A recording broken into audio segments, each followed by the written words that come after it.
Hi everyone, it's Sue with Ully Cats Designs and Ully Cats World blog. Today I have a card for the Karen Burniston November Challenge, and the theme is Autumn or Christmas Cheer. And I'm going to be doing sort of a autumn Thanksgiving kitchen scene card. And to start out with, I've cut a piece that is 5 by 6, and I am going to score it at 4.5, and this is a great time to use those pieces that have the lettering on the tab. And then I have taken a 12 by 12 piece. I've cut it in half at 6, and then again cut it in half on one strip. So this is a 6.5 by 6, and this is a 6.5 by 6. And then we've got a 12 by 6, and this one I'm going to score at 6. And if you've seen my recent Christmas trimming the tree card, this base is going to look awfully familiar. So again, we're going to do this at 6. We've got our base pieces cut. So the next thing is I'm going to take that 5 by 6 piece, and I am going to attach it onto the 12 by 6. So that's the way our card's going to go. I've cut a 12 by 12 piece of decorative paper into 6-inch squares, and I think we're going to put that on our paper first. I'm going to do it just with some tape at this point so that we still can get other things off of it. I'm taking the explosion pop-up, and I'm just going to use, we've taken off our die, and we now have our mechanism in place. I'm going to cut off this decorative paper because we don't need it for our piece to work. Now we're just going to train our folds. So now we've got our table. So I folded the table back flat, and again I'm going to use tape, double-sided tape to here on the side. But I'm also going to use some glue because I do want to stabilize. But you'll notice I'm not putting glue on where the table is. Bigger.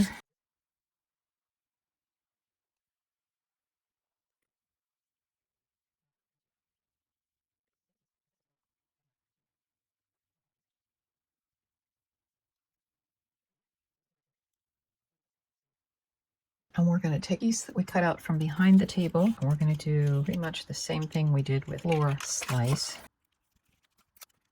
And then eventually we're going to cover the rest of this.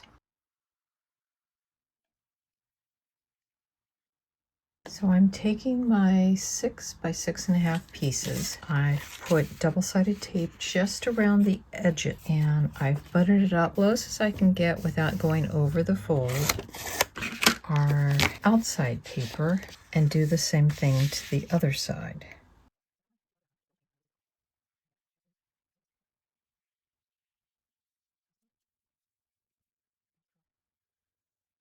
Using double-sided tape and my glue, I have taken another of the 6-inch squares of the outside paper and covered this short table flap side.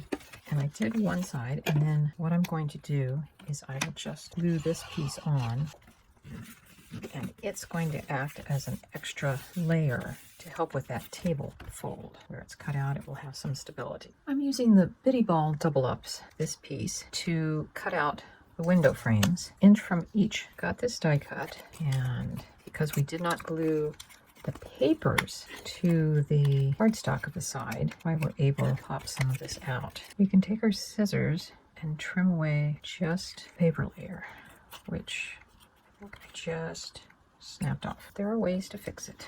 I've cut a piece of acetate or thin film that's just bigger than the window frame. So I'm lifting up the layer. This is the outside layer of the decorative paper.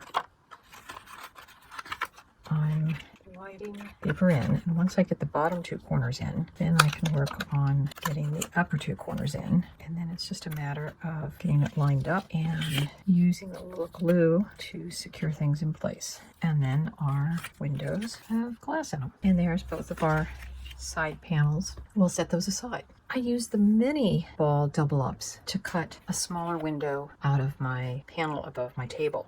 And unfortunately, it slipped a little bit. So my window's a little bit crooked, but I'm gonna go with it. And I've cut another piece of acetate. And because I did not glue or tape the top edge of the inside panel, I've been able to put that in here. And again, I'm just gonna use some glue to close off the top, also attach the bottom. And I had glued this whole outside piece, so I can't easily take off that back paper, but I'm not gonna worry about it. From the oven pop-up set, I've cut the oven, and I've cut it again from silver so that I can get just the oven door. And then I have cut a piece of acetate, which I have used double-sided tape to glue down. And then we will sandwich that so that our oven door will have a nice silver inside. And I've also trained the other folds on the oven. And then the base, because I want to do double cabinets, I've cut 2 from silver. The second one I've cut in half, and I've just trimmed out the section where the stove would go. I'm going to go ahead and train my folds here. Should get these trained as well. So what we will do is we're matching up the folds, and that's just going to tuck in just like such. And we'll put a little glue. Same on this.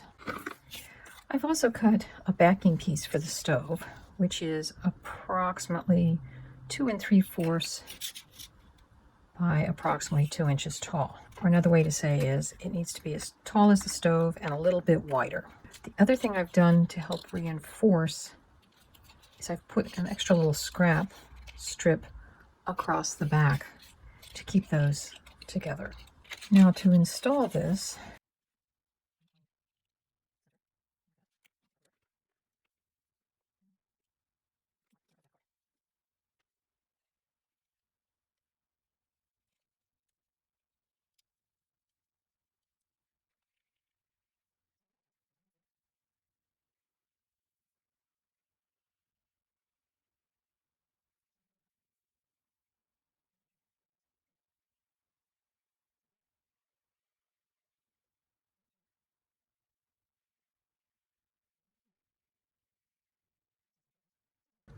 to outfit the kitchen scene, I've used the Karen Burniston oven pop-up and the oven extras. And I've got pieces all cut out. I actually took wood grain paper and I used my Simon Says stamp white pigment ink and just rubbed it across to get the sort of weathered antique white look to the cabinets. I've already installed the oven rack, and as you can see, I had cut off the back rim of the rack so that it will be just a little bit further inside the oven.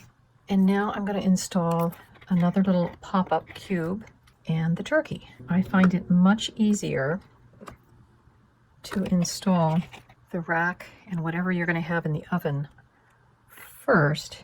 So we've got our turkey installed, and now I'm going to put on the stove.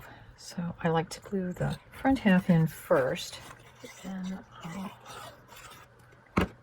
glue on that. So now we have the stove and a little roast. I'm actually going to clip this side closed. It just makes it easier to work with. So the cabinets will go up like that, and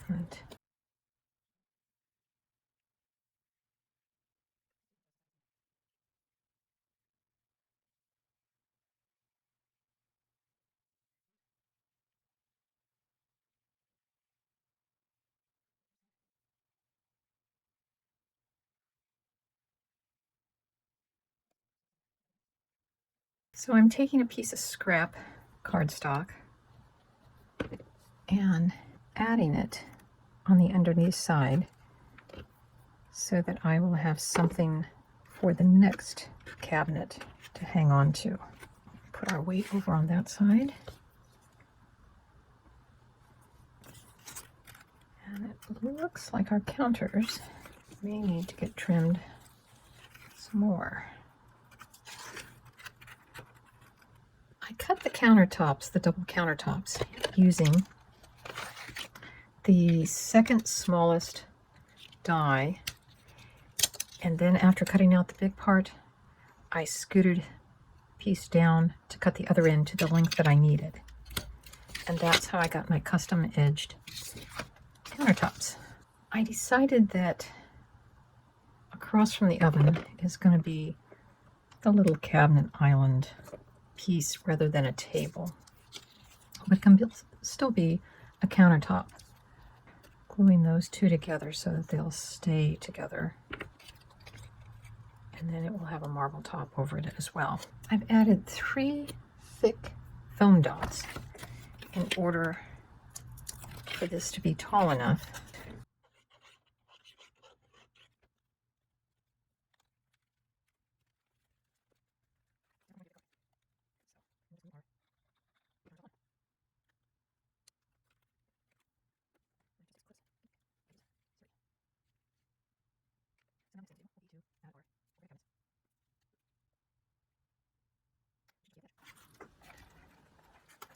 So I've got the kitchen, for the most part, installed. I've put a little ribbon fall leaf trim up at the top of the card. But now I want to add on the side panels, of which I've also added some bottom base trim. I decided that there was no door in the room, so I had to add a door. So I changed a window into a large door. Still need to put some little doorknobs on. Glue these on.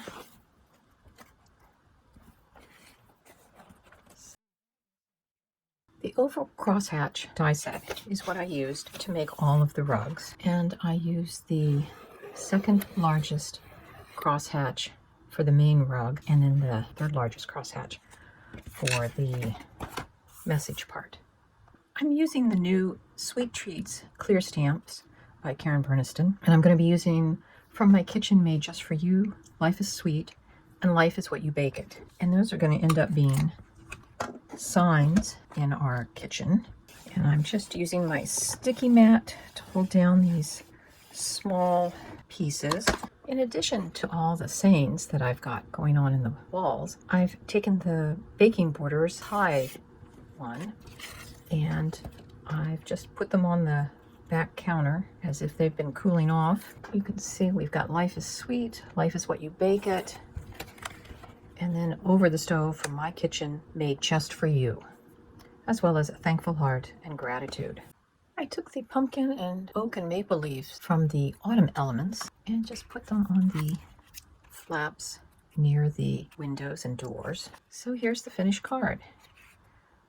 Open it up, you see a thankful heart, welcome autumn, gratitude, place for a personal message, From My Kitchen, Made Just For You, and then it pops up to make a whole room scene. So we can see Life is Sweet, Life is What You Bake It, you've got your pies, and there's our whole kitchen scene. Hope you enjoyed this episode, and we'll see you next time. Bye-bye.